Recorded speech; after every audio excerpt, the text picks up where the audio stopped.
నమస్కారం. Welcome to our YouTube channel అనగనగా ఓ కథ. మంచి కథలు వినడానికి మా ఛానల్ని తప్పకుండా సబ్స్క్రైబ్ చేయండి. అలాగే మీ ఫ్రెండ్స్ అండ్ ఫ్యామిలీకి షేర్ చేయండి. ఇవాల్టి మన చందమామ కథ పేరు అత్త కోడలు. ఒక ఊళ్ళో ఒక పెద్దమ్మ, ఆ పెద్దమ్మకి ఒక కొడుకు.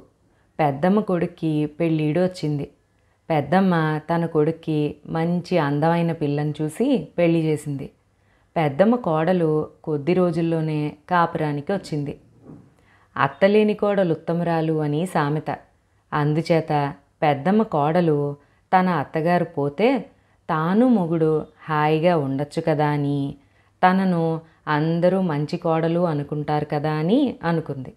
అందుకని ఆమె ఒకరోజు పెద్దమ్మతో, అత్త నేను కాపురానికి వచ్చాను కదా, ఇంటి పనులన్నీ నేనే చేసుకుంటున్నాను కదా, ఇంక నువ్వెందుకు చచ్చిపో అత్తా అన్నది. ఉసేయ్, అలాగే చచ్చిపోతాను కానీ నాకు ఒక్క ముచ్చట తీరలేదే, నీ కడుపున ఒక బిడ్డ పుడితే చూసి మరీ పోతానే అన్నది పెద్దమ్మ. ఇంతే కదా అనుకుని పెద్దమ్మ కోడలు సంతోషించింది. కొద్ది కాలానికే పెద్దమ్మ కోడలు కడుపుతో ఉండి ఒక కొడుకును కన్నది.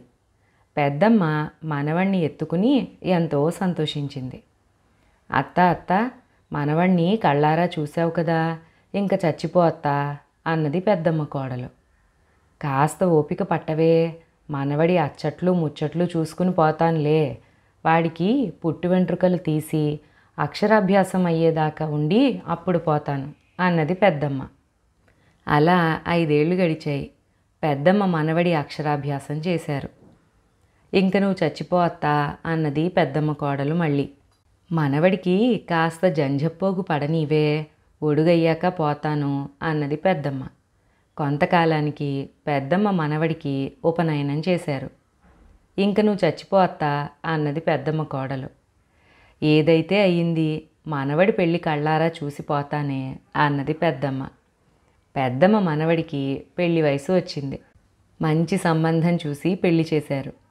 మనవడి పెళ్ళి కూడా చూసావు కదా, ఇంకనైనా నువ్వు చచ్చిపో అత్తా అన్నది పెద్దమ్మ కోడలు.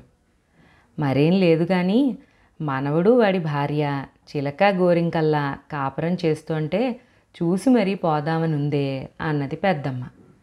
పెద్దమ్మ మనవడి భార్య కాపురానికి వచ్చింది. పెద్దమ్మ కోడలు కూడా ఇప్పుడు అత్తగారైంది. పెద్దమ్మ తన కోడలతో, ఏమే, నా కోరికలన్నీ తీరాయే, ఇంకా చచ్చిపోదాం అనుకుంటున్నాను. మరి నీ కోడలు కూడా కాపురానికి వచ్చింది కదా, నువ్వు మాత్రం ఇక్కడ దేనికి, ఇద్దరం కలిసే చేద్దాం పట్టు అన్నది. పెద్దమ్మ కోడలు గుండె గుబేలు అన్నది. పెద్ద చిక్కే పెట్టుకున్నాన్రా భగవంతుడా, ఇప్పుడు బయటపడ్డం ఎలాగా అనుకుని ఆమె పెద్దమ్మతో, మీరు చచ్చిపోతానంటే నాకేదోలా ఉందత్తయ్య, మీరు చచ్చిపోవద్దు, మీకేం తక్కువ, ఇంటి పనులన్నీ నా కోడలు చూసుకుంటుందిగా, మీ పనులన్నీ నేను చూస్తాను, మీకేం తక్కువైంది, అసలు మీరెందుకు చచ్చిపోవాలి అన్నది.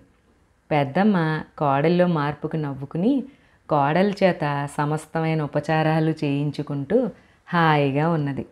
తనదాకా వస్తే తప్ప నొప్పి తెలియదని సరదాగా అర్థం చేయించిన కథ ఇక్కడితో సమాప్తం అండి. మరొక మంచి కథలో మళ్ళీ కలుసుకుందాం. అంతవరకు సెలవు.